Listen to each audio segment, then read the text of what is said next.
अगर गलती हो जाती है तो मेरे से, अगर अच्छाई है तो मेरे गुरुदेव की। ये उपासक सच्चे मार्ग में जो चलता उसके हृदय की ये गति होती है।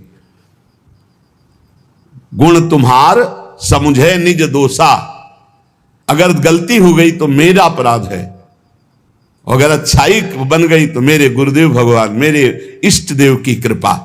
ऐसे ही सम्मान हो रहा तो इष्ट देव गुरुदेव का, और अपमान हो रहा तो मैंने कोई गलती की है पूर्व में, उसका प्रायश्चित हो रहा है। इसमें तर्क वितर्क की जरूरत नहीं, ये परमार्थ है। श्रद्धा और विश्वास से चलो, लाभ प्राप्त हो जाएगा।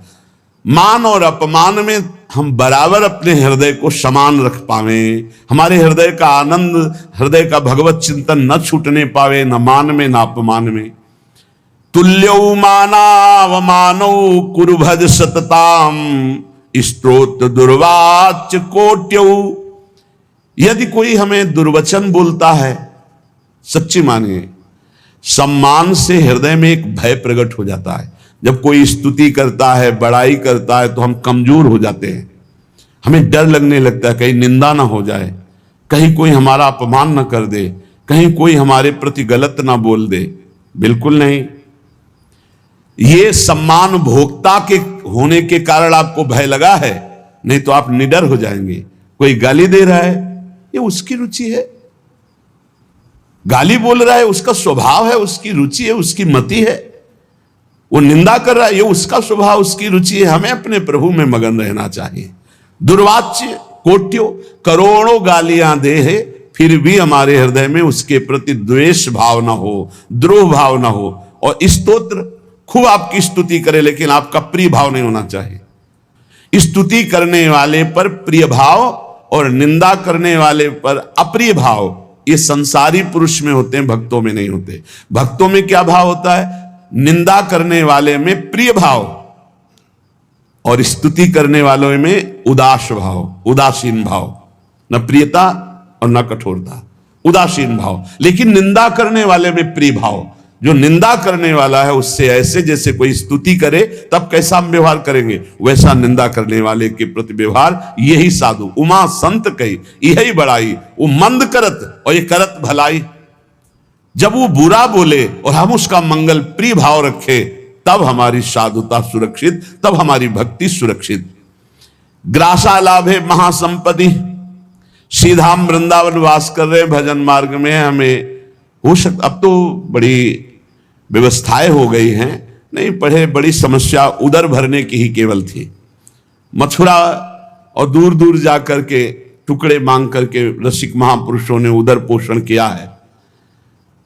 बहुत ही कष्टप्रद जीवन, वैराग्य का जीवन बहुत कष्टप्रद। अब तो हर सुविधाएं भगवान दिए, फिर भी अगर भजन न हो, भगवत प्राप्ति की प्रबल इच्छा ना हो, तो फिर जीवन ही बेकार है। बहुत कष्टप्रद जीवन व्यतीत करे महापुरुष जो पीछे हो गए। बड़े बड़े मच्छर, क्योंकि खूब लताएं थी, सांप बिच्छे, खाने पीने की व्यवस्था नहीं, कोई रहने की व्यवस्था नहीं। आज इस वृक्ष के नीचे, कल उस वृक्ष के नीचे भारी कष्ट सहते हुए प्रियालाल के लिए हर समय तड़पते रहते, रोते रहते। तो आज तो हमें भगवान ने बहुत सुविधा दे दी, ना भूख का चिंतन करने की, ना वास की चिंतन की, ना वस्त्र के चिंतन की, ना औषधि के चिंतन, सब व्यवस्था प्रभु की। अब अगर भजन ना हुआ, भगवत चिंतन ना हुआ, तो फिर धिक्कार है जीवन को। प्रभु ने सब जो चिंतन करने के अवसर थे सब वो बंद कर दिए। आपको अपने वस्त्र का चिंतन करने की जरूरत नहीं कि कैसे तन ढकें, आपको पेट भरने का कैसे पेट भरें, आप कहाँ वास करें इसका भी, आपकी औषधि कैसे, इसका भी कोई चिंतन करने की गुंजाइश नहीं। अब तो अनन्यश्चिन्तयन्तो माम, अब अनन्य चिंतन करो, क्योंकि वो योगक्षेम का वाहन स्वयं कर रहे। तो कह रहे ग्रासा लाभ है, यदि एक कौरा अन्न मिल जाए 24 घंटे में, तो उतने में ही प्राण पोषण हो जाएगा। और रात दिन भजन करो। श्रीपाद प्रबोधानंद जी कह रहे हैं कैसे वृंदावन वास करो? अपने को सबसे नीचाति नीच मानकर, दूसरों को सम्मान बढ़ाई देते हुए, अपना जब अपमान हो या सम्मान हो, दोनों में समान भाव रखें। और कोई हमें गाली दे या स्तुति, हम उससे अपने हृदय को बचाए। और एक कौरा भी अन्न मिल जाए तो उससे प्राण पोषण कर ले। और दिट सुहृद तुल्य भावः, बहुत बढ़िया बात है। परिवार की ममता छोड़ दे, देखो हमारी प्रार्थना है, यदि आप मोबाइल अत्यंत आवश्यक है तो कसम खा करके लीजिए कि गंदी बातें नहीं देखेंगे, प्रपंच नहीं देखेंगे। नहीं, बहुत हम कह रहे हैं सुबह से शाम तक मोबाइल इतना है, आराम से समय कट जाएगा बिना भजन के, बिना चिंतन के। देखते रहो, इतनी रीलें, इतने सब प्रपंच भरे, और प्रायः चूक हो रही है। दिव्य समय को व्यर्थ किया जा रहा है इन बातों से। बैठे बैठे जो बस मोबाइल में लगे हैं, मोबाइल में ऐसे अंगुली ऐसे करते रहते हैं, वो गया फिर दूसरा फिर तीसरा, क्या मिलेगा आपको? आपका समय नष्ट हो रहा है। अच्छा, घर परिवार से जब वैरागी हो गए हो तो बात क्यों करते हो? क्या जरूरत है? अरे भगवान को समर्पित कर दिया, वो देखें। या तो वैरागी न बनो, जाओ कपड़ा लत्ता पहनकर घर में मेहनत करो, माता पिता की सेवा करो, परिवार का सेवन भगवत भाव से करके, भजन करके, भक्ति के द्वारा भगवान को प्राप्त करो। दो मार्ग हैं, एक निवृत्ति और एक प्रवृत्ति। अब मार्ग तो रखे और निवृत्ति का कार्य कर रहे सब प्रवृत्ति के, तो कैसे बात बनेगी? अपने मार्ग में चलो। अगर घर से प्रवृत्ति मार्ग से निकल पड़े हो, निवृत्ति मार्ग में आ गए हो घर की स्वीकृति लेकर के, तो फिर अब चाहे मर जाए कोई, अब दोबारा उसकी स्मृति नहीं और वहां जाना नहीं। ये नियम लो, परमार्थ के नियम हैं। रात दिन अगर परिवार से बात, रिश्ते नातेदारों से बात करोगे मोबाइल रख करके, तो और किसी की हानि नहीं कर रहे, आप अपनी हानि कर रहे हैं। निवृत्ति परक जो आपका जीवन है। और बहुत सावधान, हमें लगता है कि अगर सुनने के लिए तो और यंत्र ले लो, सत्संग भर लो। एक चिप में 300 घंटे के सत्संग हैं, 300 घंटा सत्संग। हमें लगता है कि अगर एक एक सत्संग 1 घंटा का रोज सुनो तो 365 दिन साल में होते, तो 1 साल 1 चिप चलेगी। सुनने वाला रख लो। और अगर आपका बहुत ऐसा है कि आप कोई अलग रहते हैं और आपको सिलेंडर इन सब की जरूरत है, तो एक वो 2000 वाला मोबाइल रख लो। ये टच वाला क्यों रखते हो? इसी में सारे जहर हैं। छोटे वाले में तो हमें लगता है कुछ दिखाई नहीं देता, उसमें चित्र तो आते नहीं। ऐसा करना चाहिए साधक को। ये जिनकी बहुत बड़ी बड़ी सेवाएं हैं वो बात अलग है। नहीं, हमारी प्रार्थना है बाहरी भी साधकों से, अपने यहाँ तो जिनको सेवा उन्हीं के पास मोबाइल है, अन्यथा नहीं है। बाहरी साधकों, ये मोबाइल बहुत जहर है। भगवत प्राप्ति के बाधा के लिए कलयुग ने बड़ी भारी रचना रच दी है। और अगर नियम संयम से प्रयोग करो तो बड़ा सहयोगी है। सत्संग सुन लो आप इससे, मोबाइल से। कोई विपत्ति वाली बात है तो आप सूचना दे सकते हो। बहुत तरह से बचाव पक्ष इसमें है, लेकिन फसाव पक्ष बहुत ज्यादा है। फसाव पक्ष से जिनकी बचने की सामर्थ्य वही मोबाइल रखे। साधक तो बिल्कुल जहर समझे, मार देगा भैया, बिल्कुल मार देगा, बिल्कुल मार देगा। हर समय हम देखते हैं, चाहे छोटा बच्चा हो चाहे बड़ा हो, एकांत बैठे चल भी रहे हैं तो कान में बटन से लगे रहते हैं और बात करते, घूम रहे जैसे ना बात कर, और समय बर्बाद कर रहा है, और खोदे चला जा रहा है संसार की बातें। और क्या, राधे राधे मेन बात कर लो, बस काट के रख दो, भजन आओ कान में लगाए बस, और समय बर्बाद मत करो। यहां कह रहे हैं कि सुहृद तुल्य भावा, अगर तुमसे कोई शत्रुता का भाव करता है तो तुम भगवत भाव करो, और अगर कोई प्रीता का भाव करता है तो भगवत भाव करके राग रहित रहने के लिए उससे ज्यादा प्रियता मत करो। ये भगवत मार्ग है। घर परिवार वालों से तो प्रभु यदि निवृत्ति मार्ग में हो तो भूल जाओ कि तुम कहां पैदा हुए थे। इसलिए उपासक बहुत सावधान, हमारी बात मान लेना। यदि निवृत्ति मार्ग में चले हो तो परिवार से संबंध छोड़ दो, पैसे का बल छोड़ दो, किसी से दोस्ती मत करो, शत्रुता तो किसी से भूल के मत करो। तो एकमात्र भगवान का भरोसा, सब व्यवस्था हो जाएगी। सब व्यवस्था, मान लीजिए, सब व्यवस्था हो जाएगी। विश्वास कीजिए, हमारी बात पर विश्वास कर लीजिए। किसी का सहयोग, और विरक्त होकर घर से लेके खाना है तो जहर खाना है। जहर का मतलब समझते हो? जैसे जहर खाते हो हमें मार देता है, ऐसे ही हमारे वैराग्य को मार देगा। पूज्य श्री रघुनाथ दास गोस्वामी जी को उनके पिता बहुत बड़े आदमी थे, मजूमदार, खूब धन वैभव। जब देखा कि बेटा जगन्नाथपुरी में वैराग्य, तो यहां से हलवाई, सामग्री, रुपया, पैसा सब भेजा।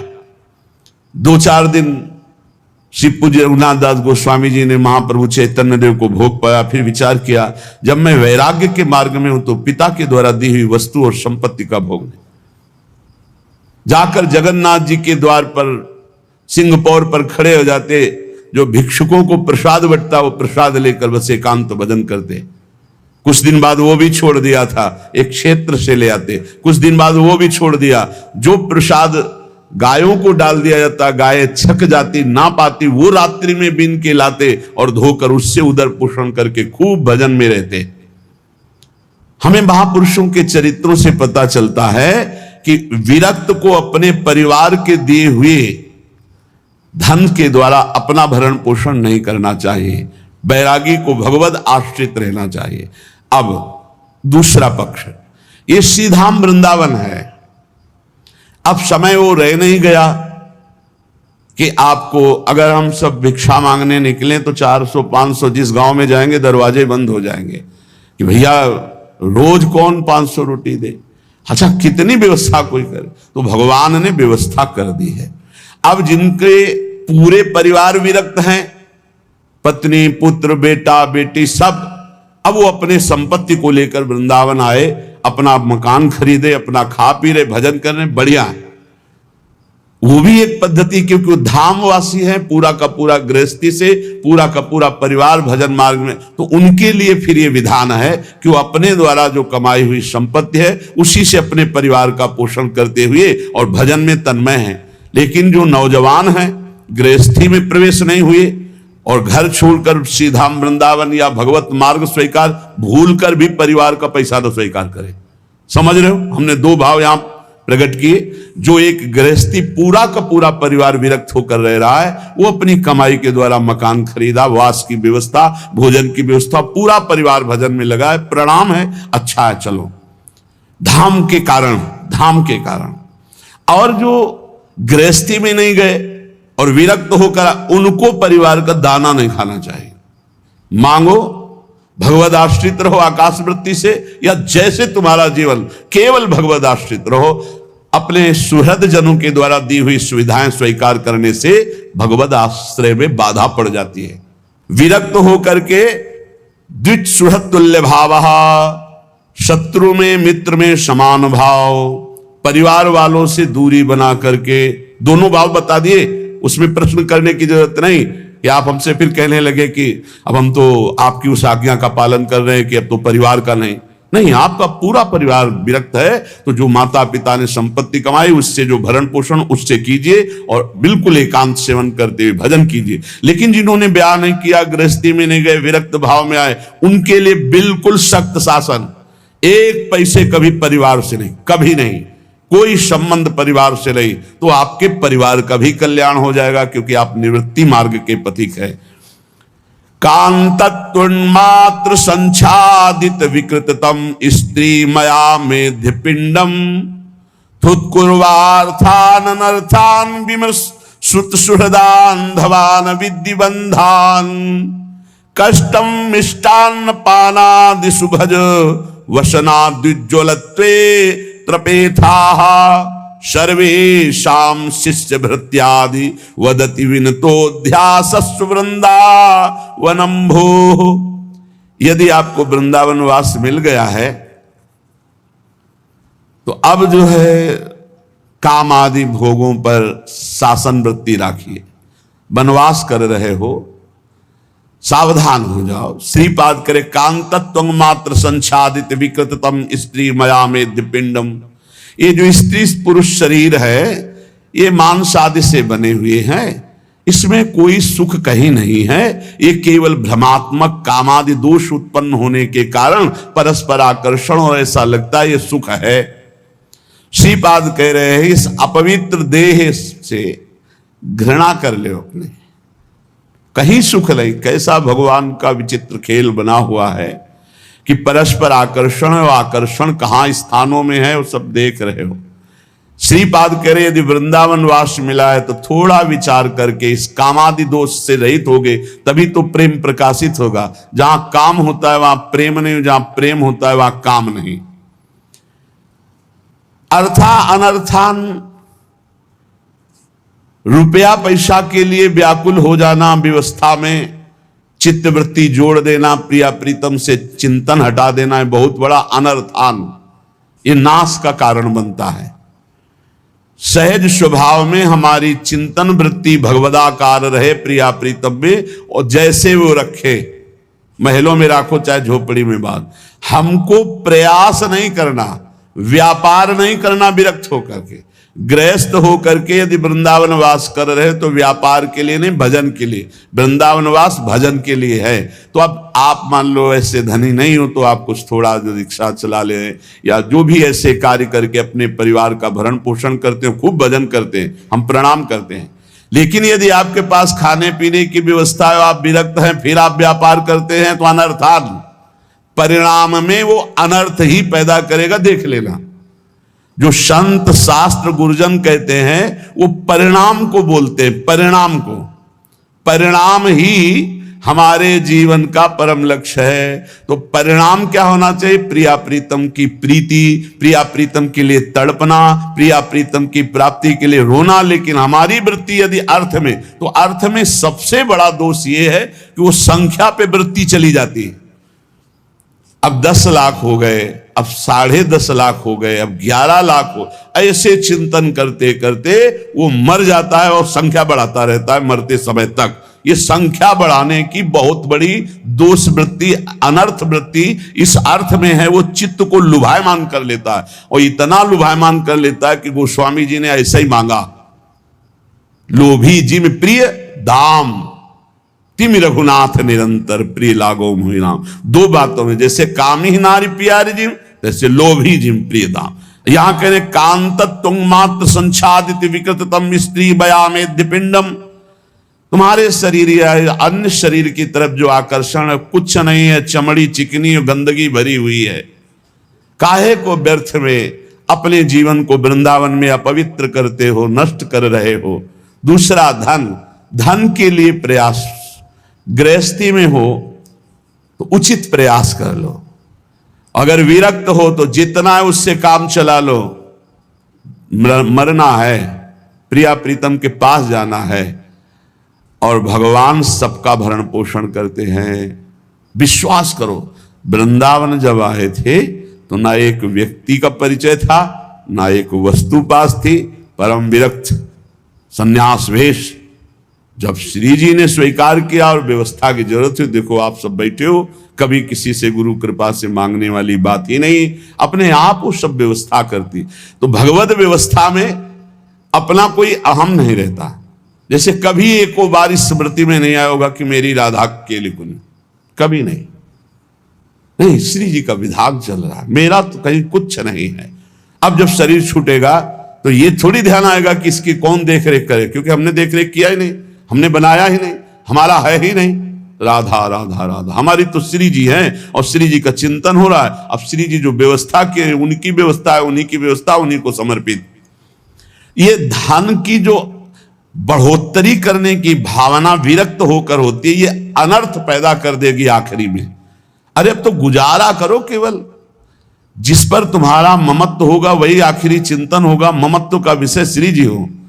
देखो, जब कोई आवश्यकता होती है उसकी व्यवस्था श्री जी से होती है ना, बड़ा हृदय में शीतलता रहती है। देखो कितना स्वामी जी देख रहे कि अगर आवश्यकता है, हमने देख रहे, एक एक बात को देख रहे। बिछाने वाले की आवश्यकता है कालीन की, तो 2 ही 4 दिन में कोई आ जाएगा, वो अपने आप कालीन आकर के कटवा करके रख जाएगा, बिना कहे बिना मांगे। और उससे पूछो, बोले 2-3 दिन से चिंतन चल रहा था कि क्या सेवा, क्या से हमारे मन में आया कि ये सेवा तो स्वीकार ही कर लेंगे और हम ये ले। तब ये लोग कहते हैं इतनी बड़ी कालीन आई। हम कहा हाँ, बिछाने के लिए सत्संगियों के श्री जी अपने आप जो विश्वास, तब आपको पता चलेगा श्री जी की जिम्मेवारी है योगक्षेमम वहाम्यहम, तो वो देखो कर रहे। तुम्हारी जिम्मेवारी है अनन्य चिंतन बाम, तुम अनन्य चिंतन श्री जी का करो, वो तुम्हारी सब व्यवस्था को देख रहे।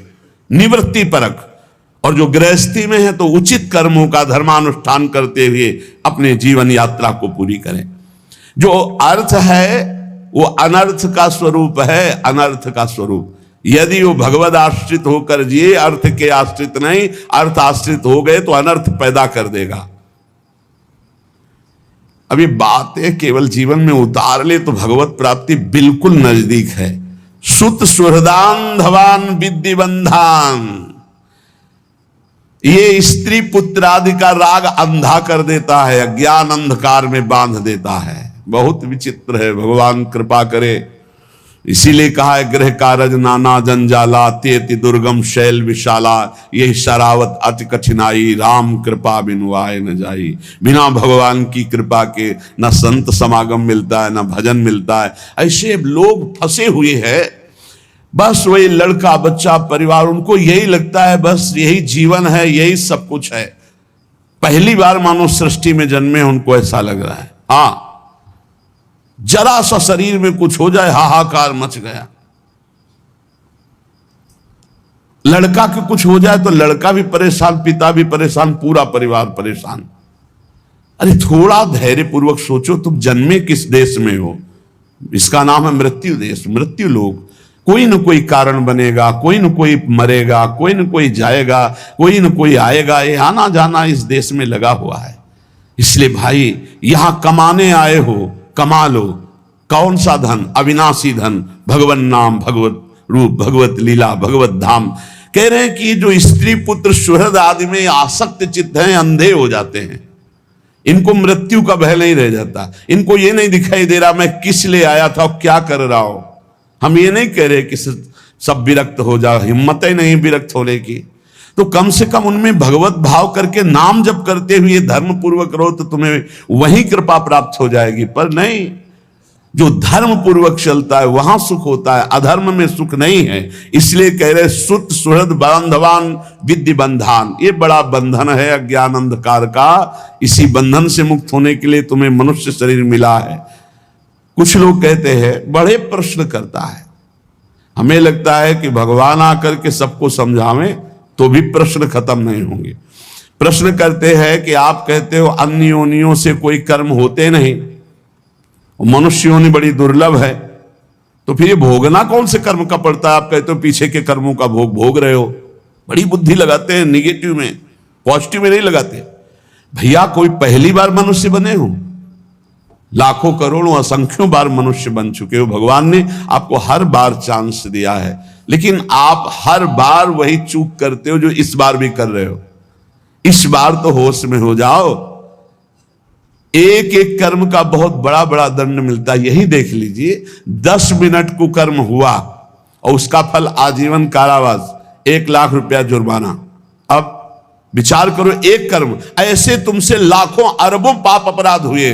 तो अन्य योनियों में भटकते भटकते देखकर फिर हरि कृपा करते, फिर मनुष्य जन्म देते, पर फिर वही चूक कर देता है, फंस जाता है अपने परिवार के राग में, पापाचरण करने लगता है। श्रीपाद कह रहे हैं, कष्टम मिष्टान्न पानादि सुभज वसनाद्युज्वलत्वे त्रपेथा। यदि तुम्हें अच्छे अच्छे पदार्थ वृंदावन में खाने को मिले तो कष्ट मान करके उनको छोड़ दो, क्योंकि ये भजन नहीं होने देंगे, अच्छे पदार्थ नहीं होने देंगे, डंडा चलवाएंगे, एक दूसरे की खोपड़ी फुरवाएंगे। जब तुम्हारा अर्थ पे बुद्धि रहेगी, स्वादिष्ट अन्न पे बुद्धि रहेगी, हम आपको सच्ची कहते हैं, जो अर्थ पे बुद्धि रखते हैं विरक्त होकर, वो घर पैसे भेजते हैं। क्योंकि पैसा जब एकत्रित होगा, सुख सामग्री एकत्रित होगी, तो वो घर ले जाने, क्योंकि वही राग है, प्रभु से तो अनुराग है नहीं। और कुछ ऐसे हैं जिनका प्रभु से अनुराग है। तो हमने देखा बिहारी जी के दरवाजे पे बैठ के वो पद गाया करते थे, बड़े सुंदर सुंदर महापुरुषों के, रहीम जी के, रसखान के, बड़े बड़े महापुरुषों। उनको जो पैसा मिलता उससे जीवन यापन करते, जो बचता तो राम जी भाई सत्संग भवन में एक दिन बहुत सुंदर प्रसाद सबको पवाया जा रहा था भक्तों को। तो पूछा कि वो महात्मा जो है सबसे हाथ जोड़ जोड़ के, तो ये महात्मा, बोले यही तो करवा रहे हैं। कहा ये तो भिक्षावृत्ति से जीते। बोले जो बच जाता है उससे। ऐसे कुछ ऐसे विरक्त भिक्षुक स्वभाव वाले महापुरुष कि अपना शरीर पोषण किया और शेष संतों की सेवा में। नहीं तो घर की प्रियता आती है, विरक्त होकर घर पैसे भेजने का मतलब है कुल परिवार का पतन, कुल परिवार का पतन। साधु भाव में आकर के, भगवत भाव में आकर के जो हमको धन मिलता है वो संत सेवा के लिए, भगवत सेवा के लिए। यदि चाचा भतीजा इनको सब ना, तो नरक ही जाना पड़ेगा, पक्की बात समझ लो, दुर्गति पक्की है। इसके लिए हमें एक प्रमाण मिला, भक्तमाली जी महाराज वो पधार चुके, वो बता रहे थे कि स्वप्न में एक बड़े महापुरुष वो अपने भाई को कुछ लाख रुपए दिए थे। वो आके महान थे बहुत बड़ी जगह के, तो उन भाई आए और बोले बेटी का ब्याह इतने लाख रुपया दे दो, बाद में हम ब्याज सहित दे देंगे। तो उन्होंने दे दिया। अब उनको लगा मेरे भाई है क्या देना है, वो 2-4 बार कहे, वो दिया तो नहीं, तब तक उनका शरीर पूरा तो वो प्रेत योनि को प्राप्त हुई। अब और भी जो लीला हुई हो, फिर उन्होंने स्वप्न में आकर भक्तमाली जी से कहा कि हमारा ऐसा ऐसा ऐसा, आप वो पैसा निकलवा कर भाई से और संत भंडारा कर दो तो हमारी मुक्ति हो जाए। ये 1-1 रुपया जो श्री जी के लिए आवे, जो संत सेवा के लिए आवे, जो गौ सेवा के लिए, जहां जिसके लिए आया उसको वही खर्चा कर दो तो आपका सेवा बन जाएगी और भगवत मार्ग। तो ये कह रहे हैं कि जो मिष्ठान आदि हैं, अच्छे अच्छे पदार्थ, ये बहुत होश में खाओ पियो। ये कर्जा है, अगर भजन नहीं होगा तो, हाँ पक्का समझ लो कर्जा है। ये बुद्धि खराब कर देगा, भजन नहीं होने देगा। इसलिए श्रीपाद करे कष्टम मिष्टान्न पानादिशु। जब आप ब्रह्मचारी रहेंगे तो आपके शरीर में जैसे कोई इंजेक्शन लगा देना, बिजली दौड़े, ऐसे शरीर में एकदम बिजली दौड़ती है। बहुत होश में खान पान करो, रूखा सूखा खाए के, ठंडा पानी पियो। सत्संग को ये भगवत प्राप्ति के लिए है, तो इन बातों को मानिए आप। ये अच्छे पदार्थ दूसरे का कर्जा लेना है, ये ना समझो कि अरे बहुत। पंडित रामकृष्ण बाबा जी जब राधा रमण जी दर्शन करने गए, उनके चरित्र में आता है, दोनों भर के बहुत उनका जय जय नहीं, हमें तुलसी दल और चरणामृत दीजिए, ये और किसी को दीजिए, हमें तुलसी दल दीजिए जो चरणों में चढ़ी और चरणामृत दीजिए। पंडित रामकृष्ण बाबा नहीं, जय जय। मिष्ठान आदि खाने में कष्ट मानिए। तो अब प्रियालाल को देखने निकले थे, भंडारा देख लेंगे, बहुत समझ के चलने का। हाँ देखो, कुछ बातें ऐसी जो समझ में आनी चाहिए। ये भंडारा सच्ची मानिए। जब आप हमें कह रहे खाओ, विरक्त हो, एक जगह चले जाओ, कम पैसे वाली सामग्री पालो, दिन भर भजन करो, कुछ नहीं परेशानी होगी। अब 4 जगह भंडारे जाओगे, हर जगह की दक्षिणा लोगे, तो सच्ची मानो भजन नहीं होगा। क्यों 4 जगह गए? एक जगह पेट भर लो, दक्षिणा मत लो। जरूरी है अगर आपको बिजली पानी खर्चा की तो दक्षिणा ले लो, एक जगह चले जाओ, जो पद्धति है। मिष्टान खाने में कष्ट माने कि ये हमारे भजन को छीन कर दे। खूब अनुभव की बात कह रहे हैं, महापुरुषों के अनुभव की बात है। रूखा सूखा खाओ, प्राण निकल, काहे को ये लकड़ी का वजन बढ़वाओगे? जितने शरीर में चर्बी होगी उतने ज्यादा लकड़ी लगेगी। हल्का शरीर रहेगा, कम लकड़ी लगेगी। आखिरकार जलाना ही है, इसको जलना ही है। और पावर तो ब्रह्मचर्य है। जो ब्रह्मचर्य से रहता है, अपार सामर्थ्य उसमें रहती है, देखने की, सुनने की, बोलने की, चलने की, फिरने की, उठने की। शरीर में बिल्कुल कोई भयानक रोग प्रारब्धवशात हो तो भी कोई कष्ट उसको गिरा नहीं सकता। ब्रह्मचर्य एक अमोघ शक्ति। और ब्रह्मचर्य छीन है तो जवान है, कमर में दर्द, गांठ में दर्द, 24-25 की अवस्था, गांठ में दर्द। ये तो 70-80 वालों के कि अब बुढ़ापा आ गया, गांठ में दर्द है। बोले ग्रीस खत्म हो गई गांठ की। अब हमको तो ज्यादा अंग्रेजी आती है, हम उसको ऐसे ही कहते हैं, ग्रीस जो भी हो। बोले गांठ की वो चिकनाहट, ग्रीस खत्म हो गई। तुम्हारी गांठ में जो ब्रह्मचर्य रूपी ग्रीस थी उसी को नष्ट कर दिया, तो अब जोड़ों में कहां से पहुंचे? सब पावर उसी से बनता है। इसलिए भाई, चाहे गृहस्थ हो चाहे विरक्त, बहुत सावधानी से ब्रह्मचर्य का रक्षा का भाव रखो। ये तुम्हारे जीवन को बहुत उत्तम बना देगी, विश्वास कीजिए।